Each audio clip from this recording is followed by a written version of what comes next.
여러분 안녕하십니까? 원투펀치 초고품격 레드의 그 63번째 시간이 돌아왔습니다. 오늘도 이명철 해설위원과 더불어서 또 당면한 이슈에 관한 흥미로운 이야기를 들어보는 시간을 갖도록 하겠는데요.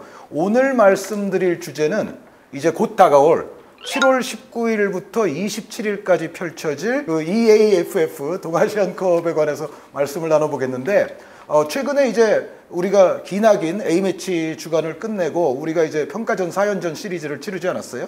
그런데 이제 물론 성과도 있었지만 일부 약점이 드러난 부위들이 있단 말이죠. 그래서 벤투 감독도 아마 그것을 지금 인식하고 있는 것처럼 보이는데, 동아시안컵을 허투루 치를 수가 없다.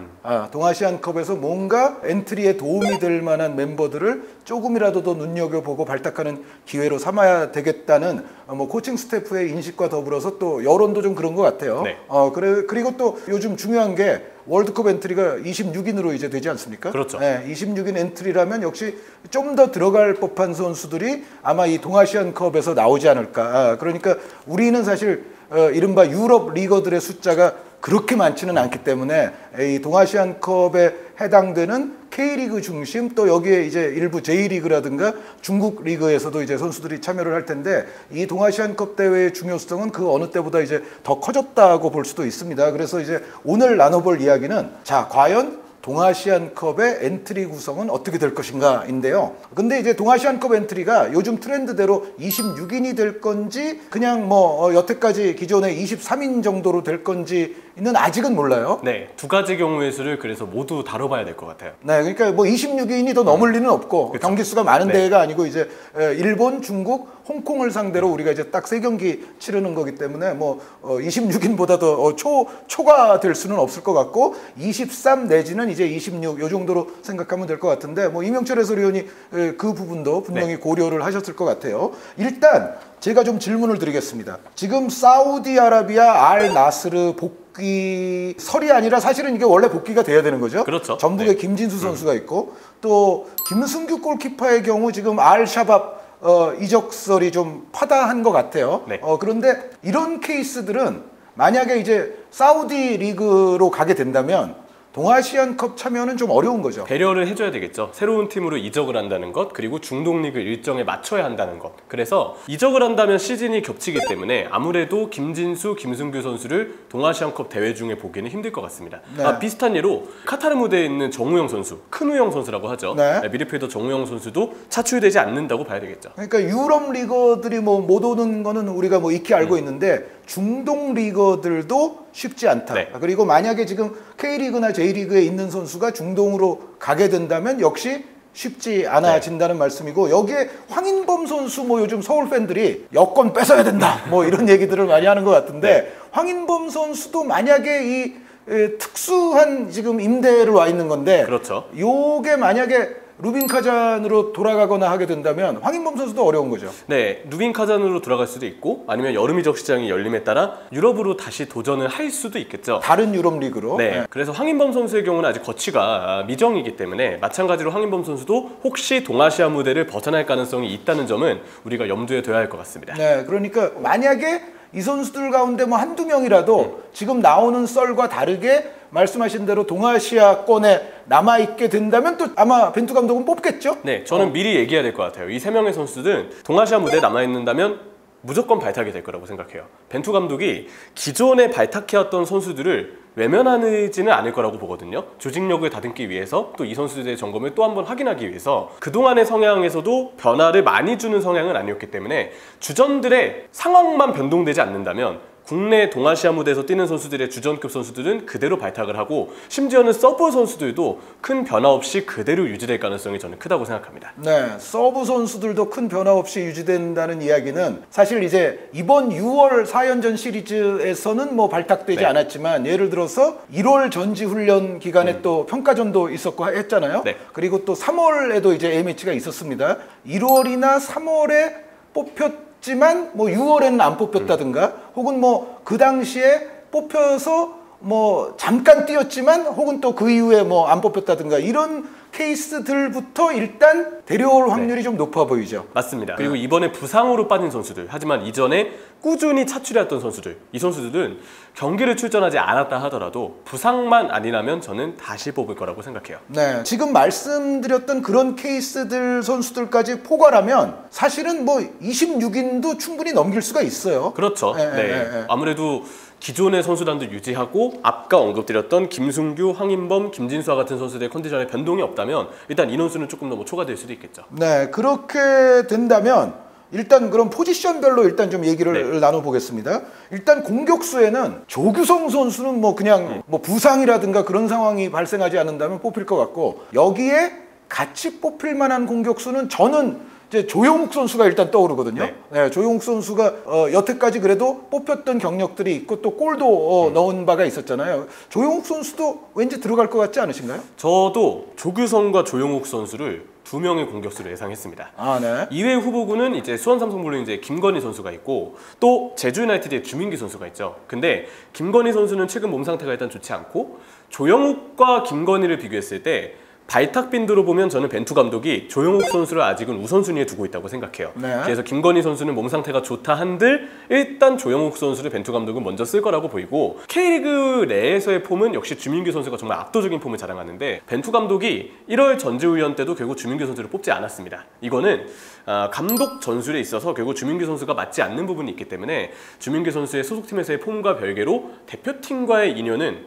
현실적으로 멀어 보이는 게 사실입니다. 그런데 사실 이제 동아시안컵은 계속 말씀드리지만 기본적으로 K리그 중심으로 이제 아시아권, 동아시아권 리거들을 위주로 치르는 대회이기 때문에 아니 이 정도 대회면은 주민규 선수가 뭐 뛸만 하지 않느냐라는 시각도 존재할 거예요, 분명히. 그렇죠. 그런데 그럼에도 불구하고 지금까지 뽑았던 어떤 카테고리에 기존에 포함되지 않았으니 동아시안컵에도 뽑힐 확률은 지극히 낮다라고 보시는 거죠? 맞습니다. 만약에 동아시안컵에 주민규 선수가 뽑힐 만한 상황이었으면 저는 이전에 좀 미리 뽑았어도 괜찮았을 거라고 생각해요. 근데 주민규의 폼은 꽤 오랜 시간 동안 좋은 분위기를 이어왔음에도 지금까지 주민규 선수를 대표팀에 뽑지 않았다는 건 역시 벤투 감독은 자신의 성향에 맞는 선수를 일단 우선시한다는 걸 확인할 수 있고, 그러면서 대표팀에 그동안 발탁되지 않은 선수들은 벤투 감독의 성향과 다소 거리가 있는, 그래서 앞으로의 발탁 가능성도 정말 좀 낮게 봐야 되는 게 저는 맞을 거라고 생각합니다. 근데 이제 김건희 선수 같은 경우에는 좀 안타까워요. 그러니까 김건희 선수는 그래도 다재다능한 역량을 보유한 공격수로서 뭐 팬들도 잘 알고 계시고 벤투 감독이 실제로 뽑아서 또 활용까지 했던 선수 아닙니까? 그런데 부상이 너무 잦은 것 같은 느낌이고, 지금 4월 초 이후에는 또 수원을 위해서 지금 또 활약을 못하고 있죠. 그런 부분들 때문에 지금 김건희 선수는 물론 지금 저희가 녹화하는 이 날짜에 비해서는 이제 7월 19일 개막하는 거고 이제 7월 12일 소집 아닙니까?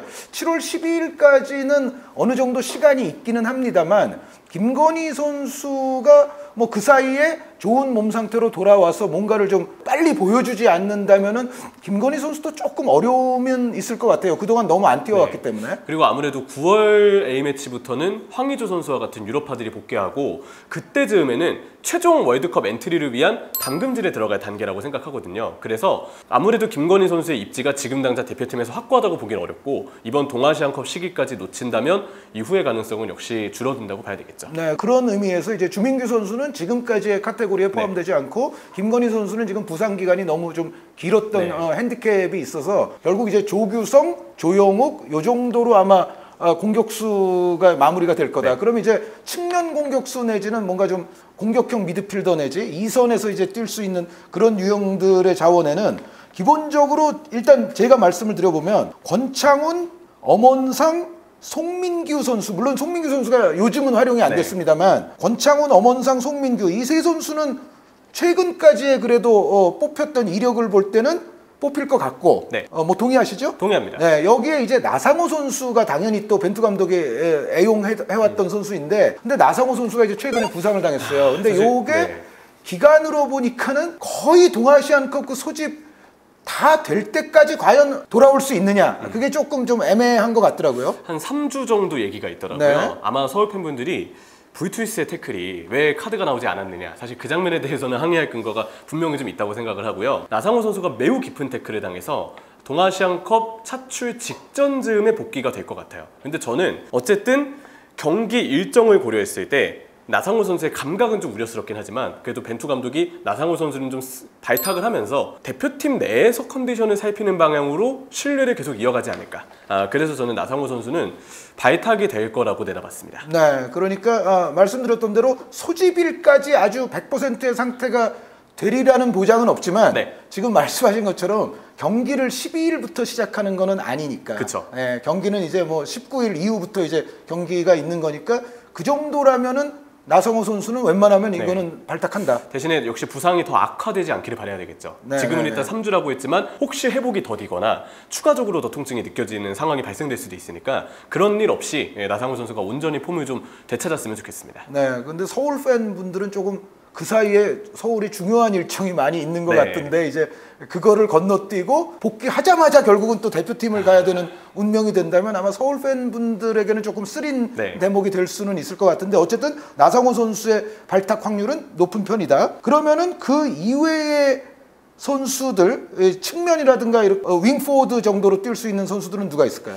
가장 가능성이 높다고 본 선수는 엄지성 선수가 있고요. 네. 이외에도 볼만한 선수는 김대원 선수 그리고 최근 수원FC에서 좋은 폼을 보여주는 이승우 선수도 일단 생각을 해봤습니다. 네, 그 주민규 선수 다음으로 네. 이승우 선수 발탁 여부도 굉장히 좀 일단 화제는 불러 모을 것 같은데 일단 엄지성, 김대원 선수 이야기하기 전에 네. 이승우 선수 어떨 것 같아요? 이승우 선수가 근데 아무래도 지금 동아시안컵 하나에만 집중하기보다는 최종적으로 월드컵까지 우리가 길게 상황을 봐야 되잖아요. 네, 동아시안컵은 월드컵으로 가는 아까 처음에 말씀드렸다시피 중요한 과정이죠 지금. 네, K리그1에선 이승우 선수가 정말 좋은 폼을 보여주고 있지만 아직까지 이승우 선수가 외국 선수들, 특히 피지컬적으로 강한 선수들 만났을 때 지금 K리그1에서 보여주는 만큼의 폭발력을 이어갈 수 있을지는 여전히 변수가 있다고 생각해요. 그래서 월드컵 레벨에서 바로 이승우 선수를 길게 테스트를 지금부터 한다고 하기에는 아무래도 이승우 선수의 그러한 변수들 때문에 대표팀 내에서의 옵션으로는 이외 자원들보다는 조금 경쟁력이 밀리지 않을까 그렇게 생각합니다. 네, 그런데 이제 그러면 이제 나머지 선수들이 엄지성, 김대원 선수인데 네. 이 선수들은 그 1월 전지훈련 때 다 뽑혔던 선수들이에요. 맞습니다. 그러니까 벤투 감독이 기본적으로 잘 알고 있고 그런데 그 당시에 김대원 선수는 활용은 안 됐었죠. 네. 네, 제 기억이 맞다면 요 두 선수는 어떻게 될 것 같아요? 그리고 벤투 감독이 누구를 더 신임하고 있느냐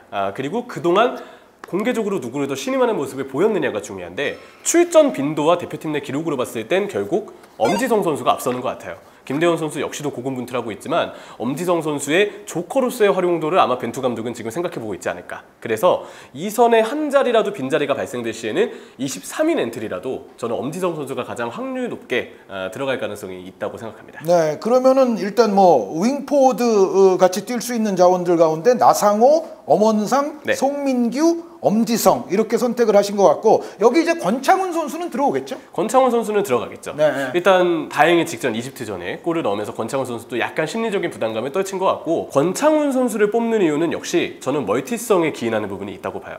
특히 이번 대표팀, 동아시안컵 대표팀에서는 마인츠의 이재성 선수도 쓸 수 없고 황인범 선수도 혹시 모를 상황을 봐야 되겠지만 출전하지 못할 가능성이 크죠. 현재로서는 불투명하죠. 네, 그리고 큰우영, 그러니까 정우영 선수도 마찬가지로 쓸 수 없습니다. 게다가 6월 친선전 때 우리가 공격형 미드필더로 활용했던 프라이부르크의 작은 정우영 선수도 마찬가지로 발탁이 안 됩니다. 큰우영, 자구영 다 안 되는 거죠? 네, 그래서 중앙 미드필더 쪽에도 분명 누군가는 쓰임을 받아야 되는데 그렇다면 미드필더 지역까지 소화할 수 있는 어떤 멀티성을 생각했을 때 권창훈 선수는 당연히 발탁이 될 가능성이 매우 클 거라고 생각해요. 네, 그러면은 그 아래쪽에서 뛰는 미드필더들인데 제가 봤을 때는 백승호, 김진규, 김동현, 고승범, 손준호, 이영재 혹은 원두재. 네. 제가 말씀드린 후보군이 일단 후보군으로서는 적합한가요? 적합하고요. 네, 저도 네. 똑같이 일치합니다. 그런데 이 선수들을 다 데리고 가지는 않겠죠. 네. 네, 그럼 여기서 좀 우선순위를 임 의원님 생각대로 말해주세요. 백승호 선수를 이 동아시안컵까지 6월 친선전에 이어서 연장선상으로 테스트를 해볼 것 같습니다. 역시 큰우영 선수의 빈자리를 백승호 선수가 얼마나 잘 메워줄 수 있을지를 동아시안컵을 통해서 지켜볼 것 같고요. 김진규 선수, 고승범 선수, 그리고 김동현 선수까지 대표팀에서 경기를 뛰었던 이 세 선수는 역시 발탁될 가능성이 일단 크다고 생각을 합니다. 근데 한 자리가 변수가 있어요. 손준호 선수거든요.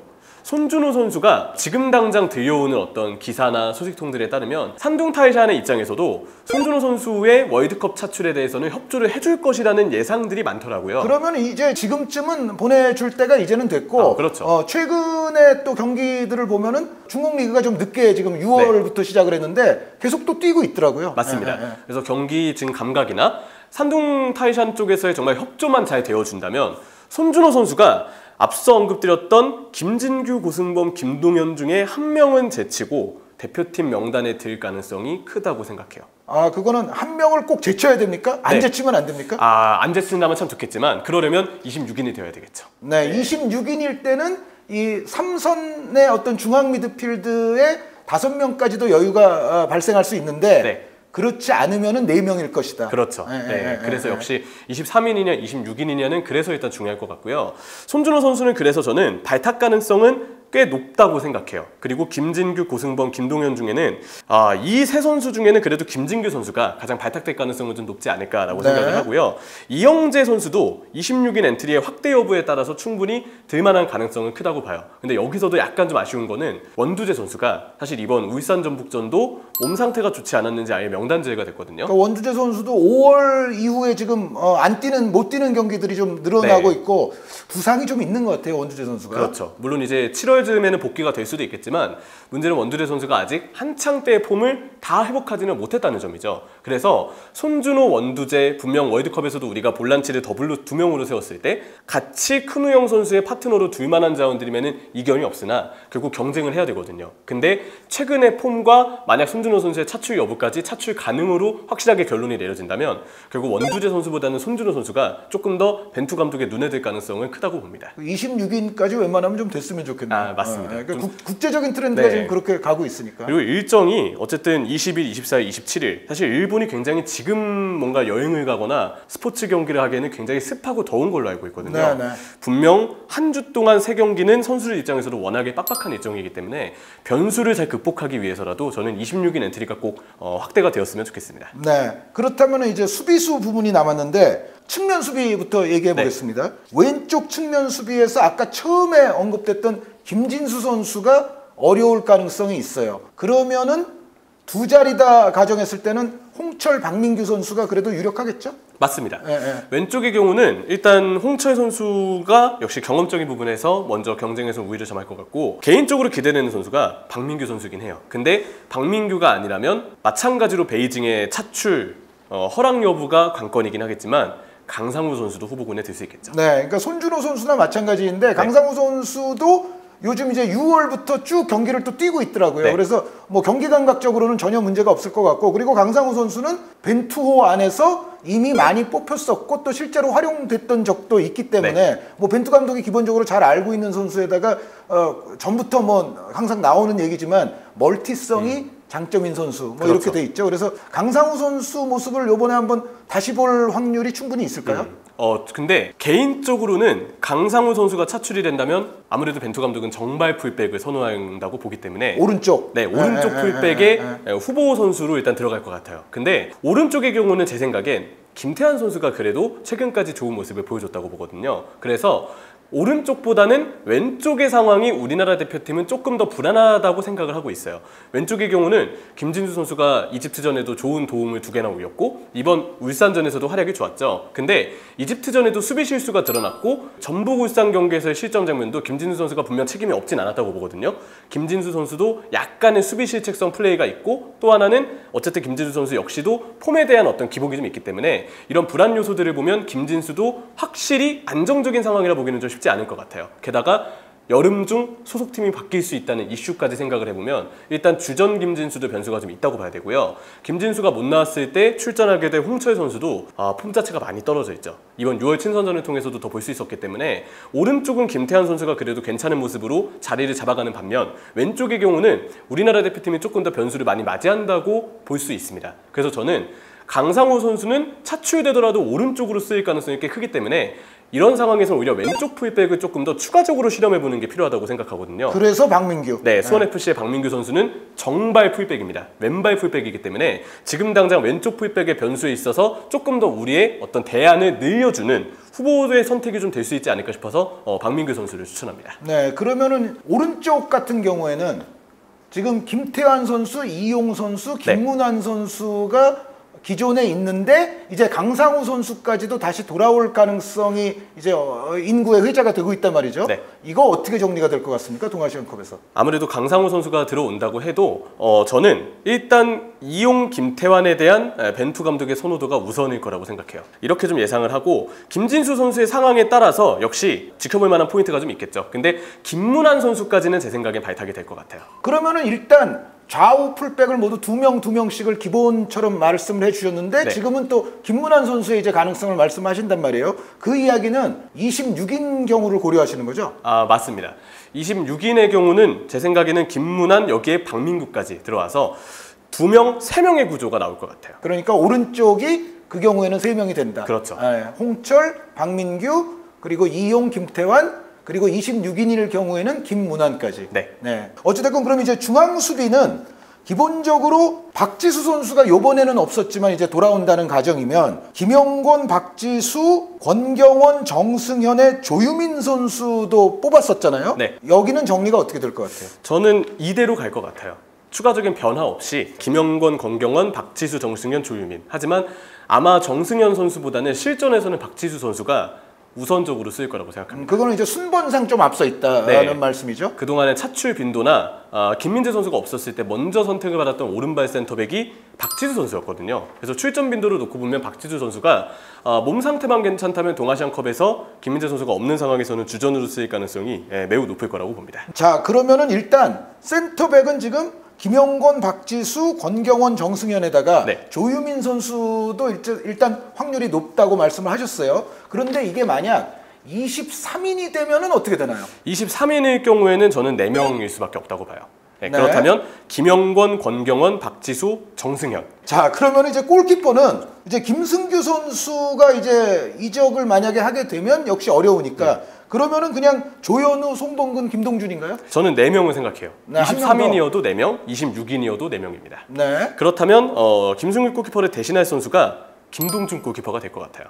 이번 6월 친선전에서도 김동준 선수가 발탁이 됐었고 역시 벤투 감독이 레이더망에 두고 있는 골키퍼라고 확인이 되는데요. 일단 주전 골키퍼로는 김승규가 없는 이상 역시 조현우 골키퍼가 나올 것 같은데 약간 걱정되는 부분은 최근 울산에서도 조현우 선수의 폼이 다소 안정적이진 않습니다. 이번 전북전에서의 실점 장면도 그랬듯 확실히 조현우 골키퍼도 최근 들어서는 조금 불안한 모습이 좀 보이고 있고요. 구성윤 골키퍼가 이번 6월 친선전은 몸 상태가 좋지 않아서 발탁이 안 됐지만 동아시안컵 동안에는 다시 발탁이 될 것 같고 그러면 기존 서드키퍼 그러니까 동아시안컵 내에서는 후보 골키퍼로서의 입지를 제일 먼저 다질 선수는 저는 구성윤 골키퍼가 될 것 같아요. 그러면은 그 말씀은 조현우, 김동준, 구성윤에다가 송범근 선수까지 해서 골키퍼 4인으로 간다? 네. 23인이라도? 맞습니다.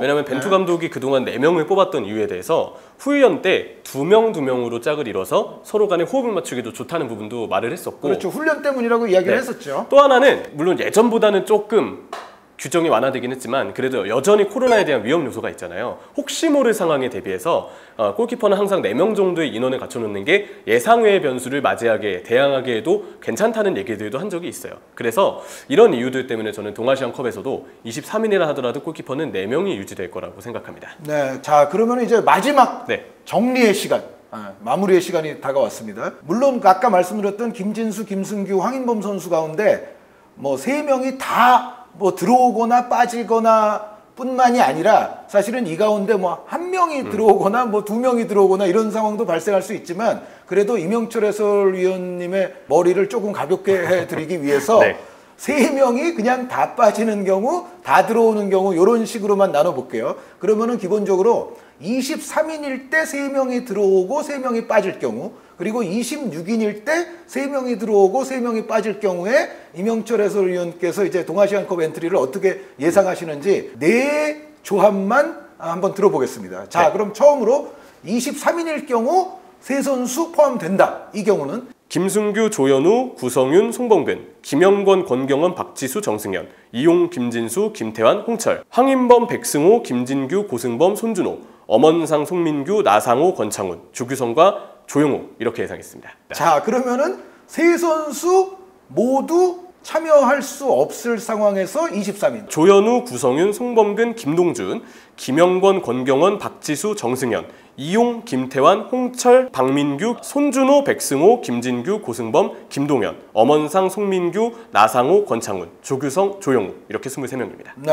김승규, 김진수, 황인범 선수 포함되는 26인의 경우에는 어떻게 될까부터 말씀해 주시죠. 김승규, 조현우, 구성윤, 송범근, 김영권, 권경원, 박지수, 정승현, 조유민, 이용, 김진수, 김태환, 홍철, 김문환, 황인범, 백승호, 김진규, 고승범, 손준호, 엄원상, 송민규, 나상호, 권창훈, 엄지성, 그리고 조규성과 조용욱을 예상했습니다. 그러면은 마지막으로 세 선수가 안 될 경우에 26인. 네, 조현우, 구성윤, 송범근, 김동준, 김영권, 권경원, 박지수, 정승현, 조유민, 이용, 박민규, 김태환, 홍철, 김문환, 손준호, 백승호, 김진규, 고승범, 김동현, 엄원상, 송민규, 나상호, 권창훈, 엄지성, 조규성, 조용우 이렇게 예상했습니다. 네, 알겠습니다. 네. 그래서 어쨌든 오늘 이명철 해설위원과 더불어서 원투펀치 초고품격 레드 시간에는 동아시안컵의 엔트리 여러 가지 이제 가능한 경우의 수와 지금까지의 어떤 벤투 감독의 또 선발 패턴으로 봤을 때